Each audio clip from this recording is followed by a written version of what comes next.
दुनिया में एक डॉक्टर के पेशे को सबसे मुकद्दस समझा जाता है। सबसे एहतराम के साथ अगर किसी शख्स को दुनिया में देखा जाता है, पूरी दुनिया में, वो है डॉक्टर।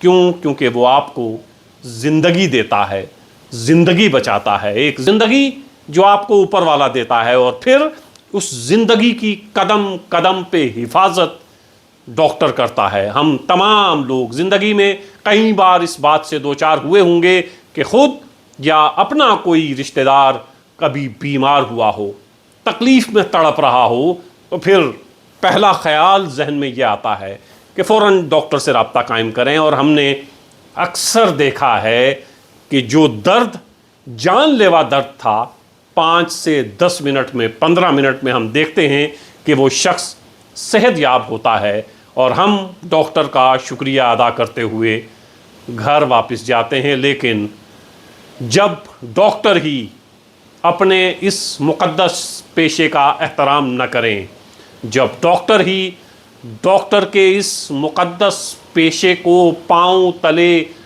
रौंदने पर तैयार हूँ, जब डॉक्टर ही अपने इस मुक़द्दस पेशे को ज़मीन में दफन करने को तैयार हूँ, जब डॉक्टर ही ये ठान लें कि हमने डॉक्टर का नहीं कसाई का रोल प्ले करना है, तो फिर इस मुक़द्दस पेशे पर एक दाग लगता है और वो दाग खुद डॉक्टर लगाते हैं।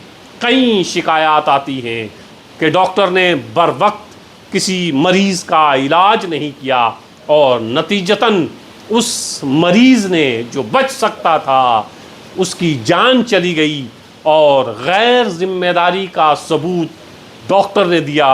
डॉक्टर की नेग्लिजेंसी की वजह से कई लोग मर भी जाते हैं। तो फिर वो लोग जो ज़िंदगी बचाते हैं वो एहतराम के लायक हैं, लेकिन वो डॉक्टर जो ज़िंदगी बचाते नहीं हैं बल्कि ये समझते हैं कि ये मरीज़ नहीं, हमारा गाहक है और इस गाहक से हमें सिर्फ़ और सिर्फ पैसे लेने हैं, मरीज़ से कोई हमदर्दी नहीं है, तो फिर इस मुक़द्दस पेशे का तक़द्दुस पामाल होता है। कल डिप्टी कमिश्नर पुंछ ने एक इंक्वायरी बिठाई है। इंक्वायरी है डिस्ट्रिक्ट हॉस्पिटल पुंछ की। डिस्ट्रिक्ट हॉस्पिटल पुंछ जिसके ऊपर पूरे डिस्ट्रिक्ट का बार है, और ये डिस्ट्रिक्ट हॉस्पिटल पुंछ एक सरहदी ज़िला पुंछ, जहाँ के गरीब लोग प्राइवेट अस्पताल में दिखाने की ताकत नहीं रखते हैं, इतना माली असासा नहीं है कि प्राइवेट हॉस्पिटल में दिखाएं। वैसे भी पुंछ में कोई बहुत ज़्यादा इस तरह के अच्छे प्राइवेट हॉस्पिटल नहीं हैं। तो फिर हम रुख करते हैं कश्मीर का, हम रुख करते हैं जम्मू का। लेकिन कभी कभी ऐसा होता है कि बहुत से लोग जम्मू या कश्मीर में जाकर नहीं दिखा पाते हैं, या कई बार ऐसा होता है कि मरीज़ डिस्ट्रिक्ट हॉस्पिटल में पहुंचता है तो डॉक्टर ये समझता है कि ये मरीज़ नहीं है, मेरा गाहक है, इससे हमदर्दी नहीं करनी है, बस उतनी ही हमदर्दी जितने पैसे मिले हों। मैं सबूत के साथ, दावे के साथ ये कह सकता हूँ और मैं कई गवाह पेश कर सकता हूँ कि डिस्ट्रिक्ट हॉस्पिटल पुंछ में जो ऑपरेशन होते हैं उसके लिए डॉक्टर पैसा लेता है। ये district hospital Poonch private hospital नहीं है, सरकारी हॉस्पिटल है। आप यकीन करेंगे जो बड़े शहरों में रहते हैं, जिन्हें बड़ी बड़ी हेल्थ फैसिलिटीज़ अवेलेबल हैं, वो शायद यकीन न करें, लेकिन मैं कहता हूँ आपको, ये सरहदी ज़िला जहाँ से चंद किलोमीटर के फासले पर हमारी सरहद है, हिंदुस्तान का बिल्कुल आखिरी कोना जहाँ हम रहते हैं, और यहाँ से अगर अच्छी हेल्थ फैसिलिटी लेनी हो तो 250-300 किलोमीटर दूर का सफ़र करना पड़ता है। यहाँ डॉक्टर सरकारी अस्पताल में ऑपरेशन करने के, सरकारी ओटी में ऑपरेशन करने के, सरकारी मशीनों के साथ ऑपरेशन करने के पैसे लेते हैं। और जब मरीज़ और डॉक्टर का रिश्ता पैसे का रिश्ता हो तो फिर डॉक्टर की हमदर्दी वहाँ पर नहीं होती है। पुंछ में ऐसा ही एक वाक़या पेश आया। ऑनरेबल डिप्टी चीफ मिनिस्टर की एक वीडियो 2 दिन पहले वायरल हुई थी। आपने देखा होगा कि एक शख्स डिप्टी कमिश्नर पुंछ जब वो जीएमसी का दौरा करते हैं, उनका रास्ता रोकता है और उन्हें कहता है एक पेशेंट के साथ क्या हुआ।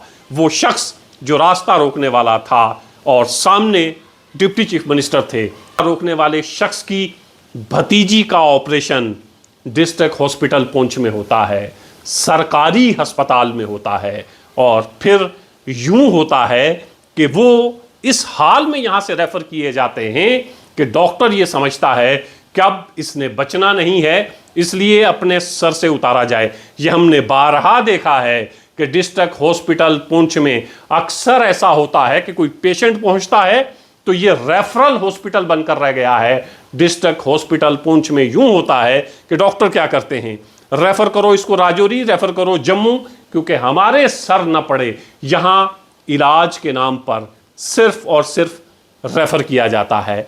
एक लड़की जो प्रेग्नेंट है उसका ऑपरेशन किया जाता है, ऑपरेशन के बाद उसको वापस वार्ड में रखा जाता है। कई घंटों के बाद 3 सवा 3 बजे दिन में ऑपरेशन होता है। रात को जब लड़की की ब्लीडिंग नहीं रुकती है, रात को लड़की कहती है मुझे तकलीफ हो रही है, डॉक्टर दोबारा आते हैं और देखते हैं कि उसका खून नहीं रुक पा रहा है, ब्लीडिंग नहीं रुक रही है। वापस ऑपरेशन थिएटर में लड़की को ले जाया जाता है। डॉक्टर अंदर जब मुआयना करते हैं तो डॉक्टर समझ जाते हैं कि हमसे गलती हुई है और अब अगर इसको मजीद यहां पर रखा गया तो हमारे लिए ये दिक्कत होगी। रात गुजरती है। दूसरे दिन लगभग 2-2:30 बजे तक यहीं हॉस्पिटल में उस लड़की को रखा जाता है और उसके बाद उसे रेफर किया जाता है। इस पर इंक्वायरी डिप्टी कमिश्नर पुंछ ने बिठाई है और 2 डॉक्टर्स का जिक्र डिप्टी कमिश्नर पुंछ ने उसमें किया है और घर वालों ने उस लड़की के घर वालों ने जो शिकायत की है, कौन कौन से 2 डॉक्टर मौजूद थे उस वक्त, ऑपरेशन के वक्त, उनका जिक्र भी इसमें मौजूद है। एक है डॉक्टर प्रियंका भगत। डॉक्टर प्रियंका भगत की यह पहली शिकायत नहीं है, इससे पहले भी इस तरह की शिकायत आ चुकी हैं डॉक्टर प्रियंका भगत के लिए और इससे पहले भी डिप्टी कमिश्नर पुंछ एक इंक्वायरी बिठा चुके हैं और डॉक्टर प्रियंका भगत के लिए। और डॉक्टर प्रियंका भगत का रवैया अपने मरीजों के साथ ठीक नहीं होता है। यह पहली बार ऐसा नहीं हुआ है, कई बार डॉक्टर प्रियंका भगत की शिकायत आई है। और दूसरे डॉक्टर हैं डॉक्टर मुकर्रब हुसैन शाह। ये 2 डॉक्टर हैं जिनकी नेग्लिजेंसी की वजह से एक लड़की जम्मू के जीएमसी में इस वक्त जिंदगी और मौत से खेल रही है। खुदा करे उस बच्ची की जान बचे, वो सलामत रहे, लेकिन डॉक्टर्स ने, इन 2 डॉक्टर्स ने, डॉक्टर प्रियंका भगत और डॉक्टर मुकर्रब हुसैन शाह ने कोई कसर नहीं छोड़ी थी कि ये बच्ची, ये लड़की बच पाए। और आप ऑपरेशन के लगभग 24 घंटे के बाद उसको राजौरी रेफर करते हैं। राजौरी से वो लड़की जम्मू पहुंचती है और मेरी फोन पर उस लड़की के भाई, उस लड़की के वालिद साहब से बात हुई है तो वो ये कहते हैं कि इस वक्त लड़की जिंदगी और मौत से जूझ रही है।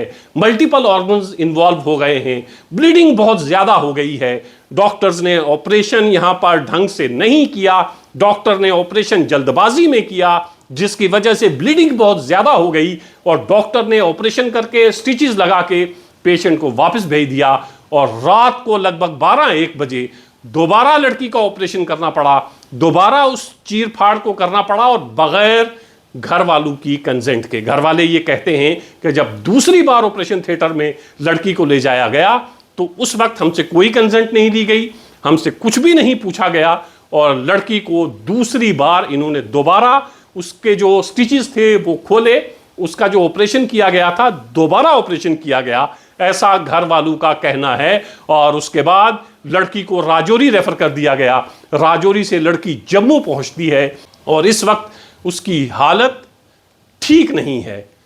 घर वालों से जब बात हुई, घर वाले रो रो कर ये रुदात सुना रहे थे और बता रहे थे कि किस तरह एक डॉक्टर जो जिंदगी बचाता है, एक डॉक्टर जो जिंदगी की हिफाजत करता है, किस तरह वही डॉक्टर एक भाई की बहन, एक बाप की बच्ची का इलाज इतनी गैर जिम्मेदारी के साथ करते हैं कि वो बच्ची अब गवर्नमेंट मेडिकल कॉलेज जम्मू में ज़ेरे इलाज है। घर वालों का कहना है कि लड़की की हालत ठीक नहीं है। डिस्ट्रिक्ट हॉस्पिटल पुंछ में अगर डॉक्टर्स का रवैया इस तरह का है, डिस्ट्रिक्ट हॉस्पिटल पुंछ जहां आसपास में गरीब लोग रहते हैं, ज़्यादा जानकारी भी नहीं है, और अगर डॉक्टर्स मरीज को मरीज न समझें, डॉक्टर मरीज को सिर्फ और सिर्फ एटीएम मशीन समझें, तो फिर नतायज ऐसे ही निकलते हैं। क्यों ऐसा होता है कि सरकारी अस्पताल में ऑपरेशन करने के डॉक्टर पैसे लेता है? क्यों ऐसा होता है कि इस मुकद्दस पेशे को डॉक्टर बदनाम करते हैं? चीज़ सरकार की इस्तेमाल होती है।